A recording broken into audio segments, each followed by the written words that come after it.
هذا بالنسبة لمباراة التعاون. بس أنا عندي نقطة أخيرة وأعطي الوقت لمحمد، تخص أعتقد الأعداد الجماهير. اللي حاصل شيء غريب. اليوم شفنا عدد جماهير الهلال والأهلي، في المقابل النصر والرائد الكل كان لم يصدق، يعني الكل كان مو معقول أن يكذب عيونه. أنا أعتقد أنه هناك سبب، والسبب وضح. يعني هل يعني أنه يمكن السبب أنه شركة صلة؟ قد يكون هناك سبب صغير. إذا كان غير كذا ليش الفرق تأخذ حقها إلا فريق النصر؟ هل بسبب من اشترى قيمة تذاكر الجماهير، أو أنه هناك أسباب معينة؟ يعني اليوم من شاف النصر والرائد ما يقول 15، اليوم أشوف الهلال والأهلي، هل يعقل أن يكون 21,000 هذولا؟ هجر النصر كم؟ هناك علامات استفهام تنحط.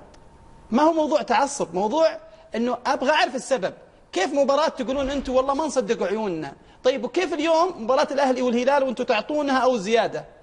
يعني هناك في سبب لهذا إخفاء العدد.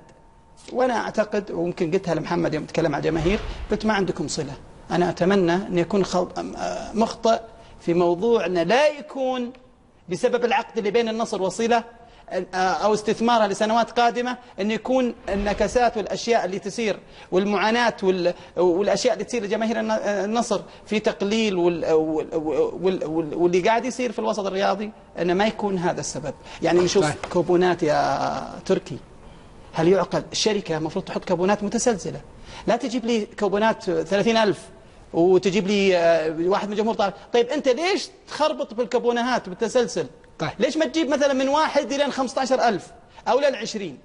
لكن انك تجي توزعها اكيد فيها خلل، فيها يعني شيء يخليك تضيع الحقيقة في العدد. لما أنا أشوف أعداد تجيني واحد يرفع لي تذكرة ب29,000 وسمثينج، يعني هذا شيء خلل. أكيد ما أحد يخلي تسلسل الكوبونات إلا له قصد في هذا الشيء.